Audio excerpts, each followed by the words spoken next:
Good morning to all. आप लोगों के सामने screen sharing 1 minute screen sharing में करने जा रहा हूं।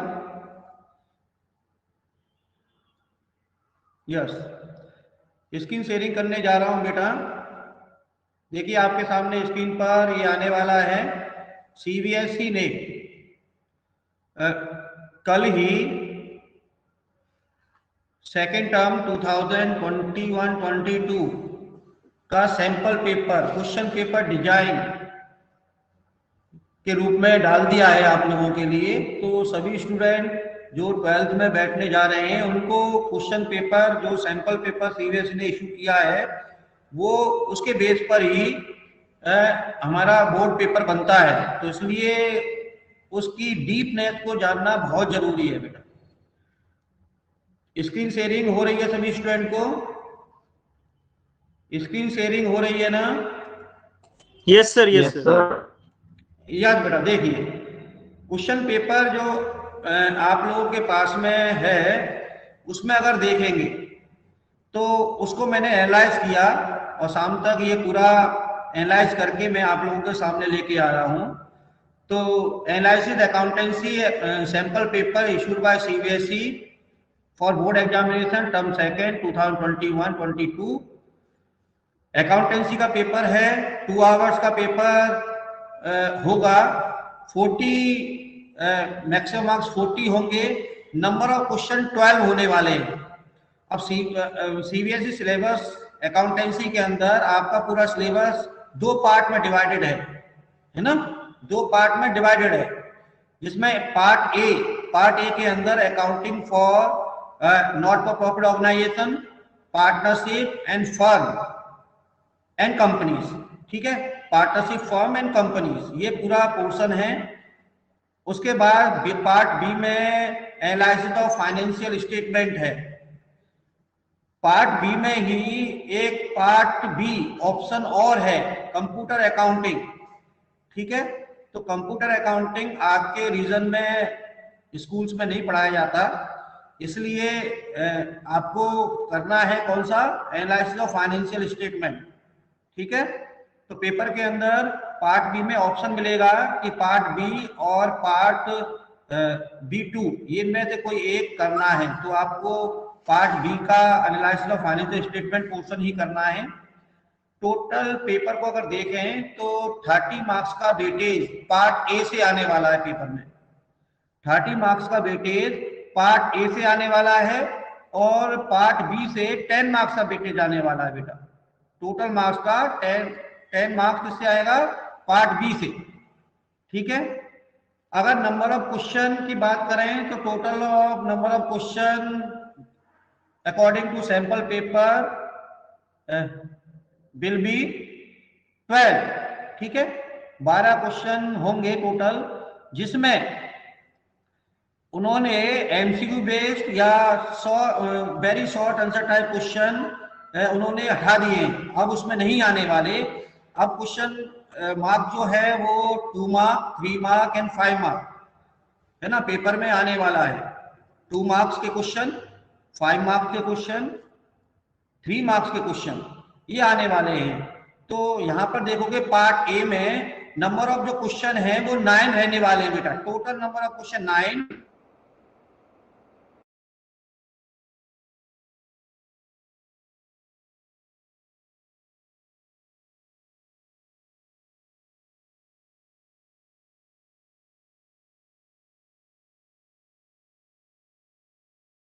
नहीं आ रही सर आपकी आवाज गई सर। वॉइस सर, वॉइस चली गई पार्ट सर ए आपकी। में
गुड मॉर्निंग स्टूडेंट्स। आप लोग किस तरह के हैं, किस तरह से हैं? ठीक ठाक है ना सभी? है ना? अपने आप को कोविड प्रोटोकॉल को यूज करते हुए बचा के रखिए, जिससे कि किसी भी तरह की मेडिकल प्रॉब्लम आपको इशू ना बने, क्योंकि बोर्ड के पेपर्स सीबीएसई फुल फॉर्म में हैं। सीबीएसई ने अपना सैंपल पेपर टाइम पर, है ना, इशू कर दिया है, जैसा कि उम्मीद थी। 3 जनवरी सीबीएसई सैंपल पेपर अपने इशू कर देगी और मार्च एंड से, है ना, आपका पेपर स्टार्ट हो जाए।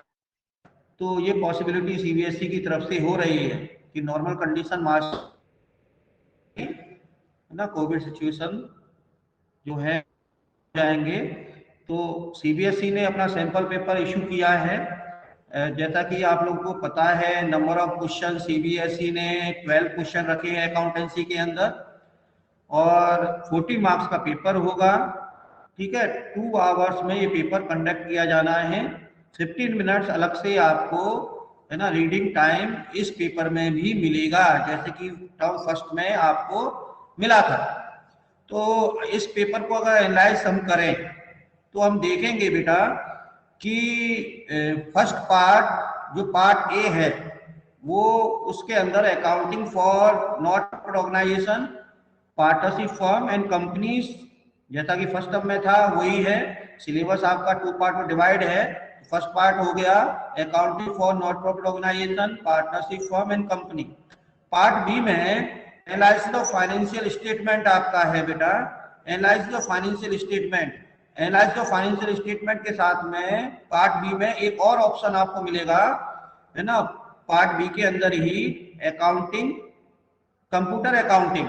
ओके, तो कंप्यूटर अकाउंटिंग आपके रीजन में नहीं चलता है, इसलिए आपको वो टच नहीं करना है, केवल आपको पार्ट बी ही टच करना है, अकाउंटिंग फॉर फाइनेंशियल स्टेटमेंट बेटा। क्लियर बेटा? तो आप ये देख रहे हो क्वेश्चन पेपर को जब हमने एनालाइज किया तो उसके बाद हमें पता लग रहा है, आपकी स्क्रीन पर ये एनालाइज करके मैंने डाला हुआ है यहाँ पर। तो इसके अंदर आप देखोगे कि पार्ट ए के अंदर नंबर ऑफ क्वेश्चन 9 है और पार्ट बी में 3 क्वेश्चन लिए गए हैं। टोटल 12 क्वेश्चन आपके आएंगे। पार्ट ए से total weightage of the paper 30 marks रहने वाला है और पार्ट बी से टोटल मार्क्स रहेगा 10, तो टोटल 40 मार्क्स हो गया। तो पार्ट ए में 30 मार्क्स और पार्ट बी में 10 मार्क्स रहेगा। पार्ट ए के अंदर अगर हम देखें तो जो नंबर ऑफ क्वेश्चंस हैं उनको मैंने 2 पार्ट में डिवाइड किया है, short answer type question and long answer type question. Short answer type question 2 mark का एंड 3 मार्क का ये है। तो short answer type question number 2 marks, number of question रहने वाले हैं 3, 2 मार्क्स का 1, टोटल वेट रहेगा 6 मार्क्स। और 1 क्वेश्चन इसमें एनपीओ से लिया है, 1 question another number, question number 2 dissolution and question number 3 retirement से लिया है बेटा। तो यहाँ पर अगर सैंपल पेपर को हम देख रहे हैं तो इससे पता लग रहा है कि MCQ type and very short answer type question नहीं है, नहीं आने वाले। अब जो रहेगा तो 2 मार्क्स 3 मार्क्स एंड 5 मार्क्स, इस तरह से आपके क्वेश्चन पेपर में क्वेश्चन मिलने वाले हैं। तो 2 मार्क्स में आपको 3 नंबर ऑफ 3 क्वेश्चन, टोटल 6, कोई ऑप्शन नहीं मिलेगा, कोई चॉइस नहीं है, इंटरनल चॉइस। एमसी इसमें एनपीओ 1 क्वेश्चन, डिसोल्यूशन, रिटायरमेंट। इसके बाद 3 मार्क्स क्वेश्चन में नंबर ऑफ क्वेश्चन रहने वाले हैं 3 और इसके अंदर ये टोटल हो गया 9 मार्क्स। इसमें 2 क्वेश्चन के अंदर इंटरनल चॉइस है। अब इंटरनल चॉइस जो है इस सैंपल पेपर के अकॉर्डिंग हम देख रहे हैं तो एनपीओ का क्वेश्चन है, नॉट प्रॉफिट ऑर्गेनाइजेशन, जिसमें कैलकुलेशन करवाया है। एक में तो उसने कैलकुलेशन करवाया है मटेरियल कंज्यूम कैलकुलेट करने के लिए, है ना, स्टेशनरी कंज्यूम कैलकुलेट करने के लिए, और दूसरा जो हमारा है एनपीओ का ही, जिसमें फंड बेस्ड अकाउंटिंग से रिलेटेड क्वेश्चन है। में हमें बैलेंस शीट के अंदर फंड्स किस तरह से शो करना है वो बताया है। ठीक है बेटे, समझ रहे होंगे आप लोग? Yes sir. हाँ, इसके बाद एक क्वेश्चन डेथ से लिया गया है, क्वेश्चन नंबर 5 है ये, क्वेश्चन नंबर 5 बैक से लिया है और इसके अंदर कुछ कैलकुलेशंस हमें करनी है, जैसे कि प्रॉफिट शेयरिंग, प्रॉफिट कैलकुलेट करना है पार्टनर का, तो इसको रिवीजन में हमें लेना है, वैसे मैं आपको करा चुका हूँ। इसके बाद नेक्स्ट जो है ना डिवेंचर का क्वेश्चन है। डिवेंचर के अंदर दो क्वेश्चन इंटरनल चॉइस है, क्वेश्चन नंबर ये 6 क्वेश्चन है ना, जिसमें डिवेंचर का इंटरनल चॉइस दिया हुआ है। एक डिवेंचर का है issue of debenture other than cash से रिलेटेड, जिसमें कुछ एसेट्स खरीद रहे हैं हम लोग, बिजनेस खरीद रहे, परचेज कर रहे हैं और उसके बदले में डिवेंचर इशू कर रहे हैं।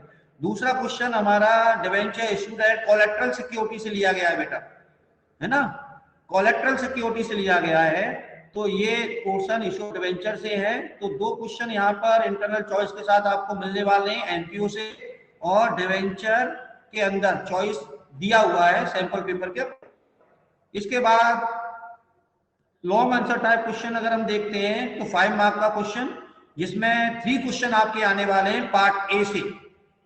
टोटल नंबर ऑफ क्वेश्चन हो गए 5 मार्क्स का, एक क्वेश्चन है तो 3 नंबर ऑफ 3 15। इसमें एक क्वेश्चन के साथ में आपको चॉइस मिल रही है, इंटरनल चॉइस एक क्वेश्चन के साथ मिल रही है, और वो चॉइस है क्वेश्चन नंबर 5 में। क्वेश्चन नंबर अगर देखोगे तो ये क्वेश्चन है हमारा 7 के अंदर हमारे पास है डिसोल्यूशन और रिटायरमेंट के अंदर चॉइस है। डिसोल्यूशन में कुछ जनरल एंट्रीज हमें करनी है ना, जो मैंने आप है। उसके बाद नेक्स्ट है इसके अंदर है रिटायरमेंट का क्वेश्चन है। रिटायरमेंट में revaluation account and partner capital account prepare करवा रहा है, तो ये फुल फ्लैश क्वेश्चन रिटायरमेंट में चॉइस दे दिया उन्होंने। और एक क्वेश्चन लिया है डिसोल्यूशन से, जिसमें जनरल एंट्रीज आप नहीं, डिवेंचर से जिसमें फुल फ्लैश क्वेश्चन है ये भी। और इसके बाद एक क्वेश्चन लिया गया एनपीओ से, ये भी फुल फ्लैश क्वेश्चन है एनपीओ का, ठीक है। इसके ये 9 क्वेश्चन रहेंगे पार्ट ए में से। नंबर ऑफ क्वेश्चन हो गए 9, टोटल 30 हो गया, और number of internal choice 3 question में मिलने वाली है बेटा।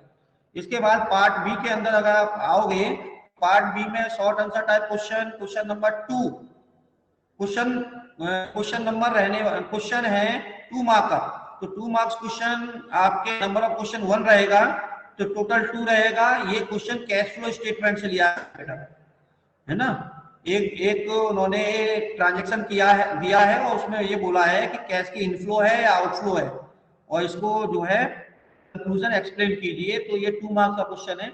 इसके बाद क्वेश्चन नंबर 3 मार्क देखेंगे आप, क्वेश्चन 3 मार्क देखेंगे तो और ये क्वेश्चन नंबर 11 है बेटा सैंपल पेपर में, 3 मार्क्स का है। इंटरनल चॉइस इस क्वेश्चन के साथ दी हुई है 1 मार्क्स, 1 क्वेश्चन इंटरनल चॉइस के साथ है। जैसे इसमें comparative statement and common size statement prepare करना है, तो एक क्वेश्चन आपको इसमें इंटरनल चॉइस के साथ मिल रहा है। इसके कॉमन से टाइप क्वेश्चन में अगर आओगे तो नंबर ऑफ क्वेश्चन आपको 1 मिलेगा, 5 मार्क्स ईच, तो टोटल 5 हो गया। कोई चॉइस नहीं है, कैश फ्लो स्टेटमेंट का फुल फ्लैश क्वेश्चन है, क्वेश्चन नंबर 12 क्लियर। तो पार्ट बी से नंबर ऑफ क्वेश्चन 3 मिलने वाले हैं और टोटल 10 मार्क्स, है ना। इस तरह से total overall according to sample paper 12 marks हुए हैं और 40 मार्क्स का पेपर आपका रहने वाला। इंटरनल चॉइस के साथ में 4 क्वेश्चन के अंदर इंटरनल चॉइस आपको मिलेगा। अब चैप्टर वाइज अगर एनालाइज करें तो आप देखोगे कि हमारे पास सिलेबस के अंदर पार्ट टर्म सेकंड में एक तो चैप्टर है accounting for not profit organisation, दूसरा है पार्टनरशिप फर्म के अंदर 3 चैप्टर इंक्लूड है इसमें, रिटायरमेंट की partner and dissolution of partnership firm. और इसके बाद चैप्टर एक है अकाउंटिंग फॉर कंपनीज, इसमें इशू ऑफ शेयर तो फर्स्ट पार्ट में चला गया, फर्स्ट टर्म में चला गया, लेकिन issue of debenture second term में है आपका। और इसके बाद नेक्स्ट है पार्ट बी में से comparative common size statement and last one is cash flow statement. तो ये सिलेबस आपका है टोटल। इसके अंदर अगर देखें नॉट प्रॉफिट में नंबर ऑफ क्वेश्चन अगर देखें 2 मार्क्स के क्वेश्चन 1 आया है, 3 मार्क्स का क्वेश्चन आया है, 5 मार्क्स में क्वेश्चन 1 आया है, तो टोटल वेटेज इस चैप्टर मार्क्स दिया है सैंपल पेपर ने, ठीक है। इसके बाद रिटायरमेंट के अंदर, रिटायरमेंट में एक क्वेश्चन 2 मार्क का है रिटायरमेंट से, और एक क्वेश्चन ऑप्शन के है 5 मार्क रिटायरमेंट एंड डिसोल्यूशन में। तो आपको देखें तो रिटायरमेंट में से आपको 7 मार्क्स का आ रहा है, ठीक है। अगर देखें तो रिटायरमेंट में 7 मार्क्स का है, 2 मार्क्स का 1 क्वेश्चन एक और 5 मार्क्स का एक, ठीक है। तो 7 मार्क्स का टोटल आने वाला है। इसके बाद अगर डेथ में अगर देखें तो डेथ में 3 मार्क्स क्वेश्चन एक आया हुआ है केवल, तो डेथ में से एक क्वेश्चन आया है आपका 3 मार्क्स। इसके बाद डिसोल्यूशन ऑफ पार्टनरशिप में तो 2 नंबर का क्वेश्चन 1 क्वेश्चन है और 5 मार्क्स का क्वेश्चन है ऑप्शन के साथ, है ना। तो टोटल यहाँ पर 7 मार्क्स का डिसोल्यूशन पार्टनरशिप में से है। तो रिटायरमेंट और dissolution partnership both are main important better. और एक छोटा सा क्वेश्चन इसमें दिया हुआ है 3 मार्क्स का, डेथ ऑफ द पार्टनर। तो टोटल वेटेज पार्टनरशिप फॉर्म का मार्क्स है बेटा।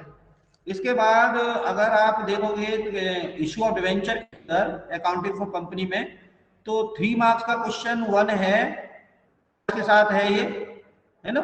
और इसके बाद दूसरा भी डिवेंचर से ही है, और यहाँ पर 5 मार्क्स में 1 क्वेश्चन है। तो टोटल यहाँ पर 3 मार्क्स का एक और 8 मार्क्स का वेटेज यहाँ पर दिया गया है इशू ऑफ डिवेंचर को। इसका comparative and common size statement 1 question लिया है हमने, इसमें भी इंटरनल चॉइस उन्होंने दे रखी है कंपैरेटिव और कॉमन साइज की।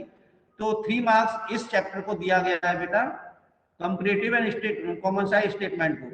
इसके बाद कैश स्टेटमेंट में 1 क्वेश्चन लिया गया है 2 मार्क्स का और 1 क्वेश्चन लिया गया है 5 मार्क्स। तो टोटल 7 मार्क्स का वेटेज इस चैप्टर को दिया गया है। तो आप लोगों को समझ में आ रहा होगा, तो ये स्क्रीनशॉट आप ले लीजिए। मैं इसका पीपीटी, ये जो पीडीएफ है वो आपको ग्रुप में सेंड कर। किसी स्टूडेंट को पेपर के बारे में कुछ पूछना हो तो मुझे बता दीजिए। पेपर के बारे में जो सैंपल पेपर सीबीएसई इशू किया है समझ में नहीं आया हो,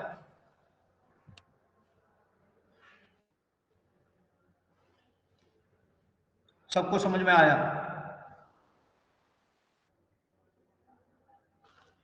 ठीक है।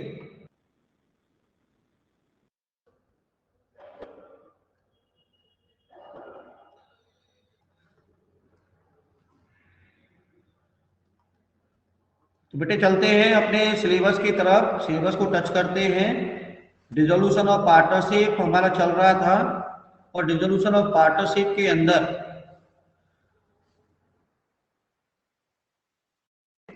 जो कवर किया है वो बता रहा हूं मैं आपको। सेक्शन 39 में डेफिनेशन है, उसके बाद mode of dissolution, different dissolution mode है, and dissolution by agreement section 40, dissolution compulsory dissolution section 41, some event section 42, dissolution by notice section 43, dissolution by order of court section 44। ये हमारे as per Indian partnership act 1932 के according जो sections हैं 42, 44, ये dissolution of partnership को, है ना, explain करती है।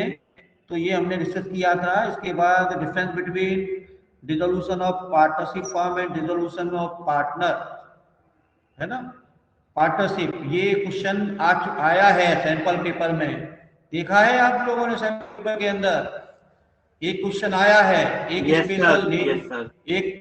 स्पेशल नेचर को, है ना, के बेसिस पर डिसोल्यूशन ऑफ पार्टनरशिप फॉर्म को डिफरेंशिएट करना है। बिल्कुल बिल्कुल, यस बेटा। तो इस चैप्टर में कौन कौन से न्यूमेरिकल हैं ये आपको पता होना चाहिए। जिसमें हमें न्यूमेरिकल्स के अंदर या अकाउंटिंग प्रोसीजर के अंदर रिलाइजेशन अकाउंट करना है, पार्टनर्स लोन अकाउंट पे पे करना है, पार्टनर्स करंट अकाउंट अगर जरूरी है तो, नहीं तो पार्टनर कैपिटल अकाउंट तो बनाना ही होगा, और कैश या बैंक अकाउंट आपको बनाना होता है। कैश एंड बैंक अकाउंट का टोटल फुल क्वेश्चन के अंदर अगर इक्वल जाता है लास्ट में, तो ये माना जाता है कि हमारा डिसोल्यूशन का जो न्यूमेरिकल क्वेश्चन है रिलाइजेशन अकाउंट को बताया था हमने बेटा, रिलाइजेशन अकाउंट जो होता है वो नॉमिनल नेचर का होता है और ये एसेट्स को रिलाइज और लायबिलिटी को पेमेंट करने के लिए बनाया जाता है और इसके बाद ये लाइफ में एक बार ही बनाया जाता है, ये मैंने आपको बताया था। फॉर्मेट ऑफ रिलाइजेशन बताया था बेटा मैंने आपको। सन्ड्री एसेट्स को सबसे पहले बैलेंस शीट में डीआर में लिखते हैं, लायबिलिटी को क्रेडिट में लिखते हैं। इन ब्रैकेट मैंने आपको बता रखा कौन कौन सी सन्ड्री एसेट्स आपको नहीं लेनी है रिलाइजेशन में, ऐसे ही सन्ड्री लायबिलिटी कौन सी है जो नहीं लेनी है। इसके बाद लायबिलिटी के अंदर जो प्रोविजन है वो डीआर में आता है और इसके अंदर जो प्रोविजन बैलेंस शीट में दिया हुआ है वो सीआर में आता है। एसेट करते हैं तो बाय बैंक अकाउंट, अगर कोई पार्टनर एसेट्स को ले लेता है तो उस पार्टनर के नेम से कैपिटल अकाउंट ओपन कर लेते हैं। उसी तरह से लायबिलिटी का भी पेमेंट करना है तो लायबिलिटी में लायबिलिटी का पेमेंट करेंगे तो टू बैंक या कैश के नेम से लिखेंगे। रिलाइजेशन एक्सपेंसेस अगर इस प्रोसेस में हुए हैं तो टू बैंक या कैश के नेम से रिलाइजेशन एक्सपेंस पेमेंट हो जाएगा। उसके बाद अगर किसी पार्टनर ने कोई लायबिलिटी ली है या स्पेशल एक्ट उसने किया है जिसके लिए फर्म ने उसको कमीशन दिया है या रेम्युनरेशन दिया है तो उस पार्टनर के नेम से आपको यहाँ लिखना है पार्टनर्स कैपिटल अकाउंट। टोटल करते हैं, टोटल करने के बाद में बोथ साइड हमारा देखेंगे जिधर डिफरेंस आएगा तो अगर डिफरेंस डीआर साइड में आ रहा है तो रिलाइजेशन प्रॉफिट है वो, और वो एग्जिस्टिंग पार्टनर में सभी पार्टनर में उनके प्रॉफिट से रेशियो में डिवाइड हो जाएगा। लॉस अगर निकल के आ रहा है तो वो भी पार्टनर में ही डिस्ट्रीब्यूट होगा उनके प्रॉफिट सेल रेशियो के अंदर, है ना। इसके बाद हमने आप लोगों को बेटा जनरल एंट्रीज कराई थी, है ना, accounting general entries at the time of dissolution of partnership firm. तो ये जनरल एंट्रीज मैंने एक एक बार वन बाय वन आपके साथ में कराया था, तो आप लोगों ने सभी जनरल एंट्रीज देख ली होंगी, समझ ली होंगी। इसके बाद नेक्स्ट जो है बेटा जनरल एंट्रीज के बाद हम लोग पहुंचने वाले हैं, हम लोग पहुंचने वाले हैं format of partners capital account बेटा। तो आज ये फॉर्मेट ऑफ कैपिटल अकाउंट, वैसे कैपिटल अकाउंट आप एडमिशन, रिटायरमेंट, है ना, डेथ ऑफ द पार्टनर में बना चुके हैं, लेकिन फिर भी इसमें थोड़ा सा अलग है क्योंकि लेजरिंग उसके अकॉर्डिंग ही हमारी यहाँ पर पोस्टिंग होके आती है लेजरिंग के थ्रू ही, क्योंकि जनरल की एंट्रीज थोड़ी चेंज है तो उस हिसाब से यहाँ पे भी चेंज होगा। सबसे पहले बैलेंस ब्रॉट डाउन यहाँ पर हम लोग लिखते हैं, एक्स और वाई पार्टनर मैंने मान लिए हैं तो उनका होगा, अगर क्रेडिट बैलेंस होगा तो हो सकता है क्योंकि पार्टनर का डेबिट बैलेंस आ जाए तो वो डेबिट साइड में आएगा, to balance BD debit balance, ठीक है। तो इसके बाद बैलेंस शीट के अंदर हम ये देखेंगे कोई रिजर्व रेवेन्यू नेचर का तो नहीं है तो वो उसके प्रॉफिट से रेट में बढ़ जाएगा। तो सीआर साइड में बांट देंगे by general reserve, by profit and loss account, by workman compensation, ये सब बढ़ जाएगा।